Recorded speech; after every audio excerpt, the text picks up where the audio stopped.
nosotros Rodrigo de Loredo, diputado nacional, presidente del bloque de la Unión Cívica Radical. ¿Cómo va? Muy bien, ¿cómo andan ustedes? ¿Qué tal? Bien, 33 días para las elecciones. Yo decía, ya están, y los chicos, falta un montón. Parámetro de la política, de tu mirada, de Córdoba, que Córdoba es interesante lo que va a pasar en Córdoba. No falta nada, desde la perspectiva, como dice el hacha, de días hábiles o de rondas del Banco Central, me parece que puede ser una eternidad. Pero en términos electivos, me parece que ya las cartas están hechas, sería una definición para mí. Hay cosas que el gobierno tiene que cambiar, pero que ya no está a tiempo de hacerlo para la elección, sino que puede llegar a hacerlo con posterioridad a la elección. Y hay cosas sobre las cuales, bueno, puede profundizar o puede tratar de equilibrar un poco para llegar de la mejor manera a octubre. La noticia de hoy de Estados Unidos me parece una noticia extraordinariamente positiva para el gobierno. Te escuchaba cuando lo preguntabas recién. También para la Argentina, dos mangos aparte, empezar a analizar si es una decisión de largo plazo, si es pan para hoy, hambre para mañana. Son todas cuestiones que también son importantes de ver. Pero si vos estás ante un peligro de una corrida cambiaria, ante todo tenés que frenar la corrida cambiaria. No entiendo quién es. A ver, vos tenés un accidente y te hace un torniquete porque te estás desangrando. Y dices, che, el torniquete no es para siempre. Sí, ya sé que no es para siempre, pero te estás desangrando. Es decir, esta idea que veo en sectores de la oposición, que siento como una especie de celebración a cada error del gobierno, no terminan de ver cuáles son las consecuencias terrenales, de carne y hueso, de una corrida cambiaria donde se te fumen todos los dólares, se te dispare la posibilidad de acceder a créditos, se te encarezcan los créditos domésticos, termina repercutiendo en un proceso devaluatorio que aumente la pobreza, la indigencia, que golpee en el empleo. Es decir, eso es lo que pasa si se te van todos los dólares porque no los pudiste frenar.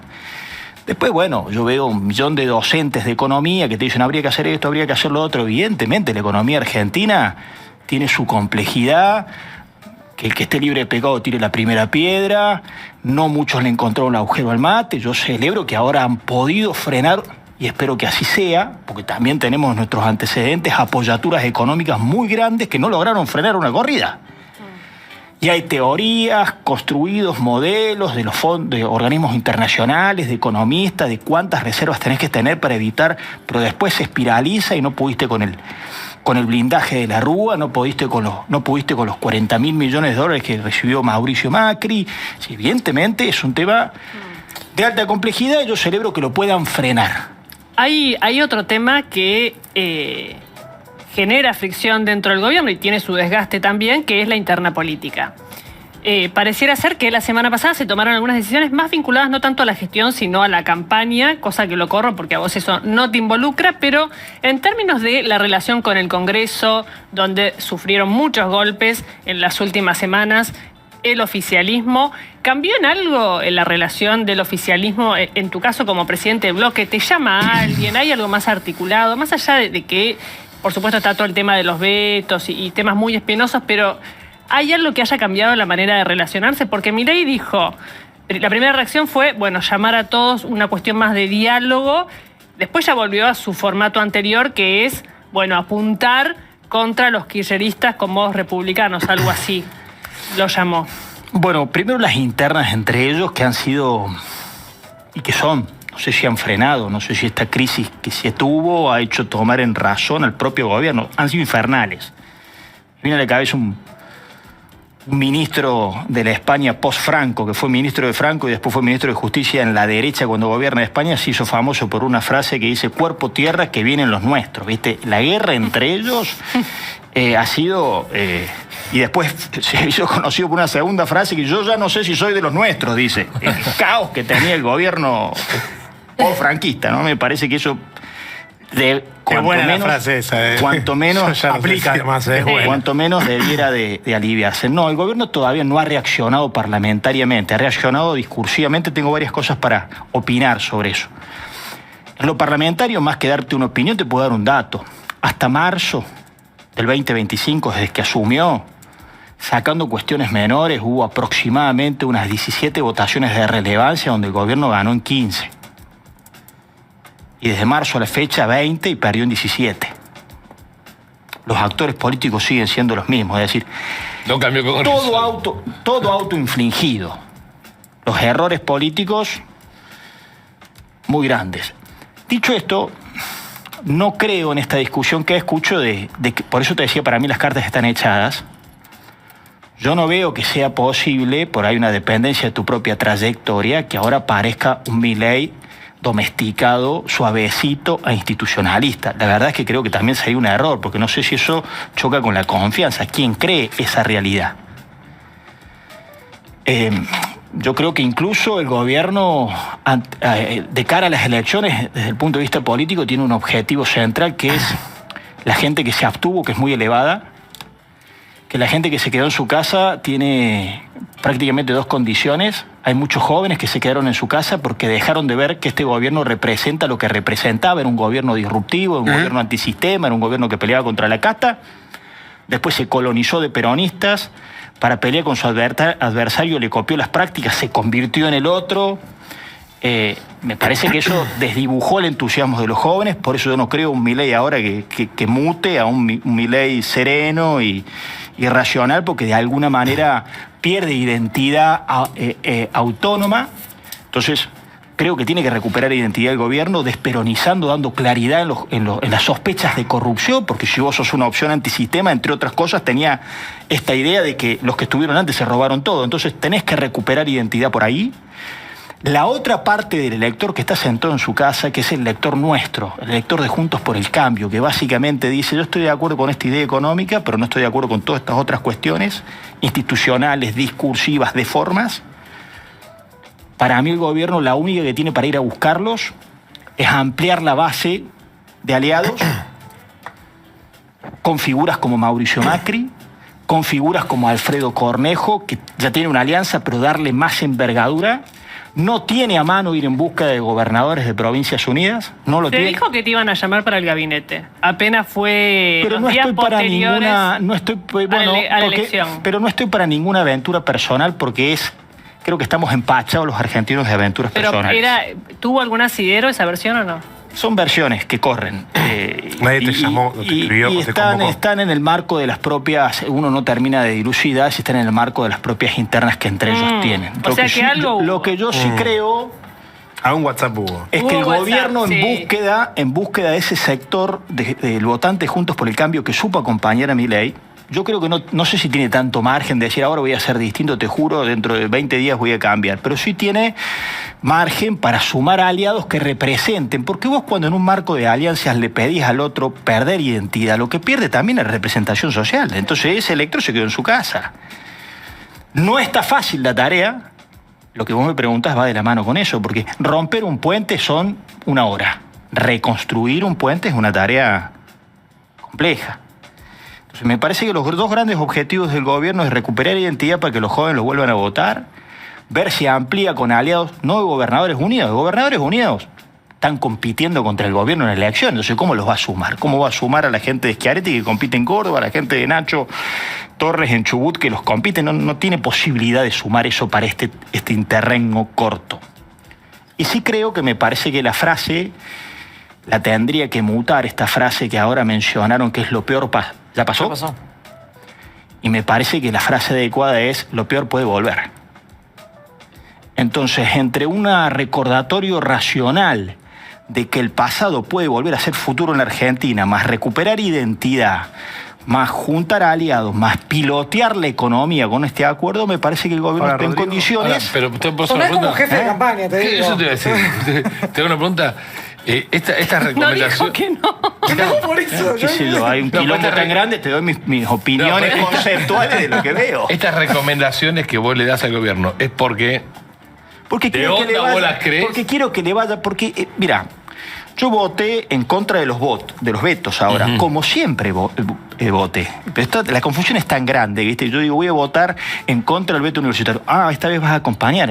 Te quiero contar una cosa, la ley de financiamiento universitario es de nuestro bloque, lo fue el año pasado, lo es este. Bueno, voté en contra del veto, voté en contra de lo del Garrahan, no tiene ningún tipo de explicación lo del Garrahan, lo podemos desagregar acá. Cuando ganamos, estaba conforme que ganamos, que tumbamos el veto, pero no estaba contento por el contexto. Yo veía que el PJ festejaba en el recinto, se ponía en una peluca, parecía que alguien abría un champán. Seguía en el recinto 20 proyectos donde iba a haber una maratón de derrotas al gobierno. Eso también tiene consecuencias de carne y hueso en el afuera. Eso dispara el riesgo país, eso dispara la variable inflacionaria, eso quiebra la estabilidad. Entonces, vamos a decir, ¿por qué hace esa sugerencia? Porque al final del día yo creo que lo que nos tiene que dividir como argentinos es, bueno, yo tengo 1 millón de diferencias con este gobierno. Por eso decidí no integrar sus listas. No tenés muchos dirigentes que hayan dicho, mira, te invitan a que integre una lista y vas a ser diputado. No quiero estar ahí. Pero quiero que le vaya bien. A río revuelto el PJ sale a pescar. Nosotros a río revuelto estamos tratando de ver si calmamos las aguas. Entonces me voy a decir, parece jefe de campaña. Yo estoy dando sugerencias con algún criterio de razonabilidad para que no volvamos a chocar, para que no vuelva a haber un golpe de frustración muy grande en los argentinos, para que eso no se traduzca en consecuencias económicas que tengamos que volver a lamentar. Ahora, Rodrigo, vos conocés muy bien el electorado de Córdoba. ¿Qué crees que va a votar el electorado de Córdoba a estas elecciones? O mejor dicho, ¿cómo crees que le va a ir al gobierno? Compitiendo Bueno, además Córdoba, con nombres muy populares, probablemente ¿no? esté cometiendo desde el punto de vista electoral el error más grande de todas las elecciones de todos los distritos del país, casi equiparable a cómo le levantó la vara a la elección en la provincia de Buenos Aires, otro error catastrófico. En Córdoba va a pasar lo mismo.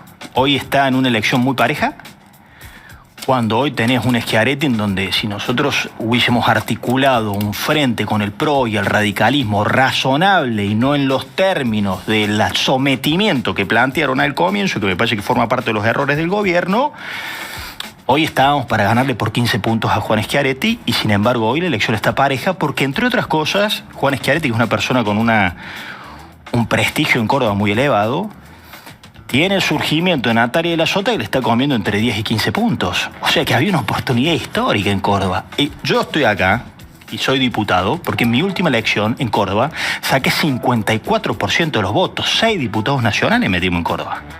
Fue la elección más grande desde el 83 a la fecha. Y ahora, bueno, está ahí palo a palo. Si gana la Libertad por uno o si gana Schiaretti por uno. Ha sido un error.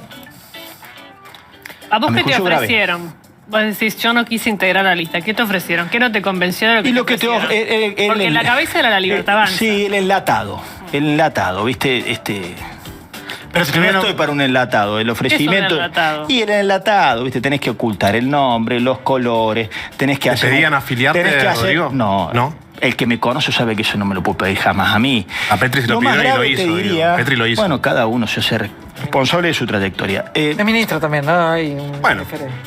Se lo pidió y lo Te hizo. diría que Está bien. Sí, para claro. mí lo más indigerible es cuando yo siempre voy a sostener, lo dije antes, creo que lo planteé en este programa, decía, bueno, Rodrigo, pero estás hablando un diálogo de sordo, porque vos decís una cosa que no va a pasar. Bueno, ¿saben qué, chicos? Tenían razón, no pasó. Yo, Gracias la verdad, por reconocerlo.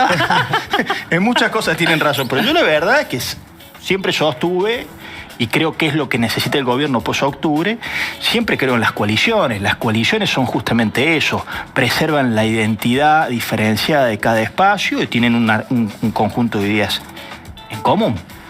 Lo que más, a mi juicio, es complejo es cuando ellos plantean una especie de comportamiento automático. Es decir, yo tengo determinadas posturas políticas, por ejemplo, con la discapacidad, con las universidades, con el Garrahan y algunas otras que hayamos tenido que te piden que votas de una manera distinta como votaste. Eso no se le puede pedir a un dirigente político.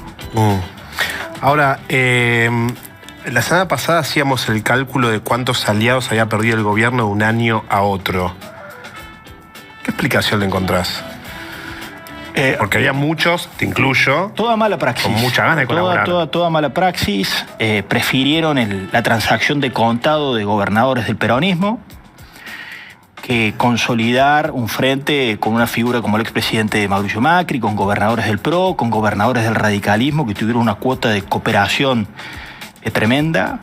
Fueron hacia una peronización de sus decisiones, de sus estrategias, de sus listas y de sus prácticas. Y bueno, y después pagaron las consecuencias. ¿Y está a tiempo de seducir de nuevo?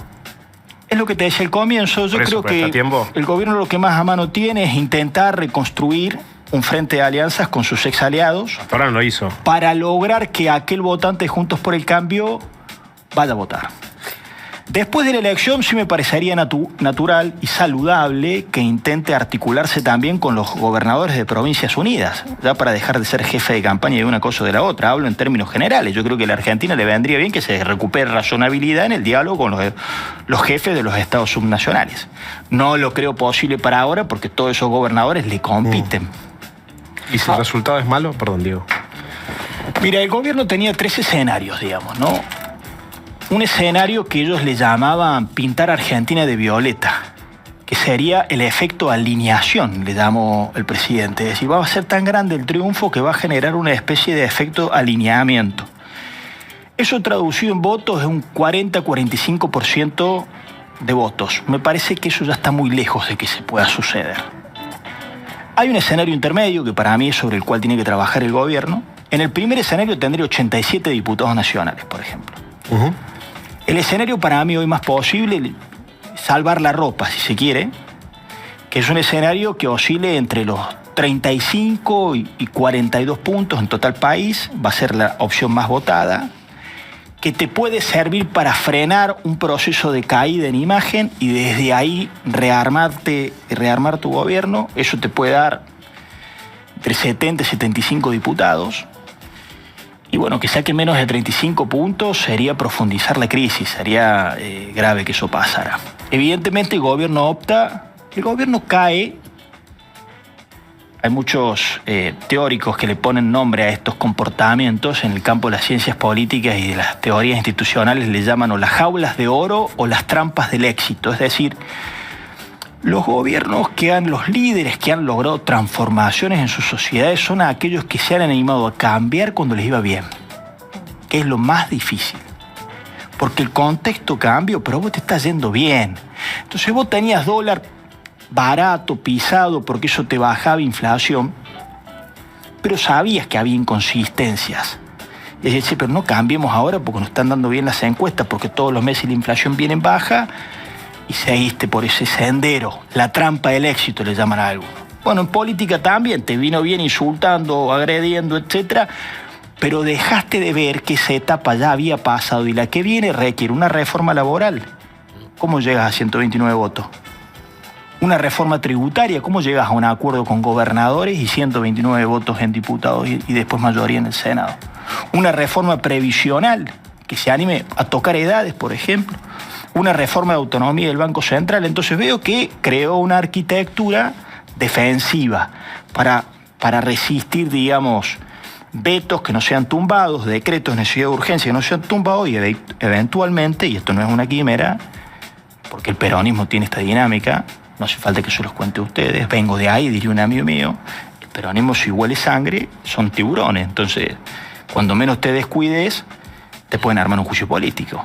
Bueno, está bien, está en su derecho el gobierno de armar una arquitectura política para defenderse. Son decisiones que vas tomando, pero te fuiste quedando muy solo. Y en base a todo este análisis que haces, ¿cómo describirías hoy el momento de gobernabilidad de Javier Milei?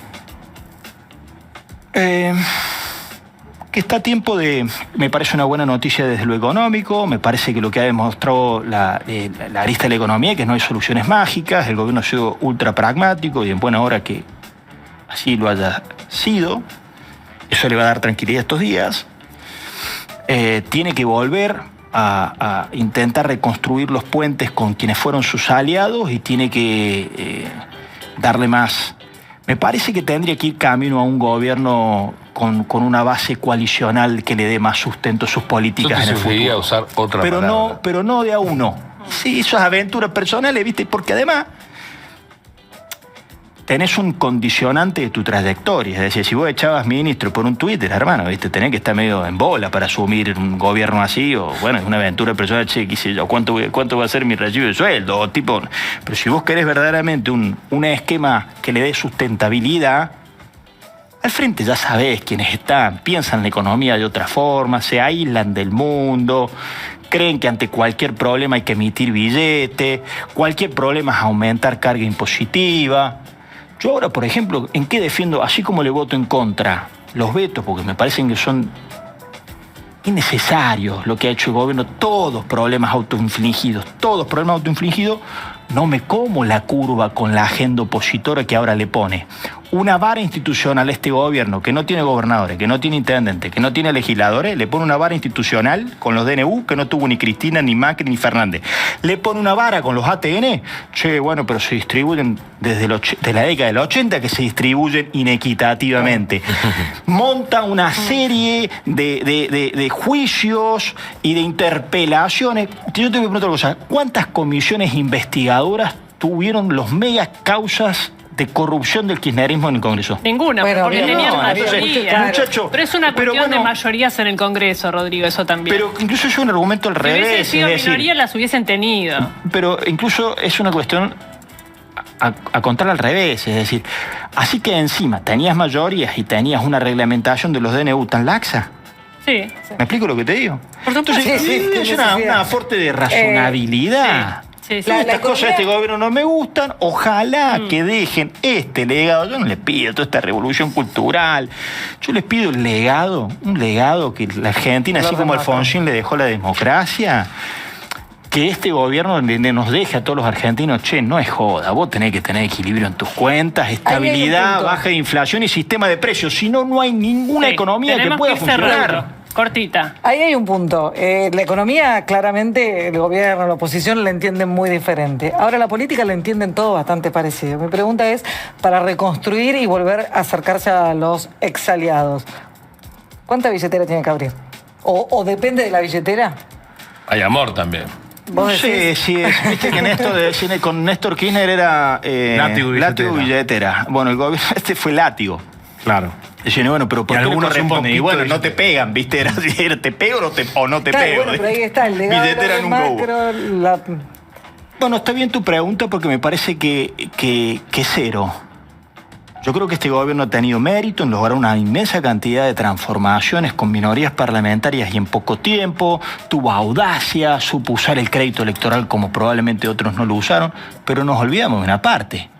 También hubo actores que sin nada a cambio y sin billetera y sin pedir por ningún gobierno se predispusieron a aprobar todo este conjunto de reformas. Está mal que venga a decirlo yo acá porque mi bloque ha sido uno de los principales que obró en ese sentido. Bien, la última corta, por sí o por no. ¿Te sumarías a un gabinete de este gobierno de Javier Milei? No, así individualmente, en esos términos, no. Si hay un replanteo que involucre, por ejemplo, a los gobernadores. Fíjate vos, ¿dónde le está yendo bien al gobierno en las encuestas? En Chaco, que cerró con Leandro Esdero, en Mendoza, que cerró con Alfredo Cornejo. Insólitamente, pese a tener un electorado muy afín, está complicado en Córdoba, está complicado en Santa Fe. O sea, la respuesta es sí, pero... Pero si te mandan un WhatsApp, ¿le clavas el visto? La respuesta es, yo personalmente hay muchas cosas que me alejan de eso, por eso también tomé la decisión de no integrar las listas en un lugar donde iba a ingresar como diputado nacional, porque se llena la boca hablando de casta, pero tenés pocos tipos que dicen, mira, vas a ser diputado de vuelta, mira, no, me calcularon mal. Te voy a hacer una infidencia. A mí, Martín Menem me dice, tu banca está. No entendiste nada. No entendiste nada, no. Está bien. ¿Cómo tu banca está? Claro, como diciendo, viste. Entraba seguro. Claro. ¿Y por qué le dijiste no entendiste? Bueno, ¿y por qué uno se tiene que hacer cargo de una coherencia? A mí me pasó ya varias veces, creo que la tercera o se asustan en Córdoba cada vez que lo digo, porque estamos muy fuertes en Córdoba, son 170 buenos intendentes que tiene el radicalismo, y dicen, che, Rodrigo, cada 2 por 3 ve un viandazo y te volvés a la actividad privada. Me parece que en el fondo hay un reclamo social de eso. No estoy para... Lo trataste de casta, Martín Menem. No, bueno. Como quien no quiere la cosa. Y como lo el dijiste. gobierno se castaciz... ¿Cómo sería el término? No quiero ser Axel Kicillof. Se castizó. Bien. Se castizó bastante, se politizó. Por eso para mí tiene que recuperar identidad. Gracias, Rodrigo, por haber estado Gracias, chicos. acá. Y antes de ir a la tanda, doctor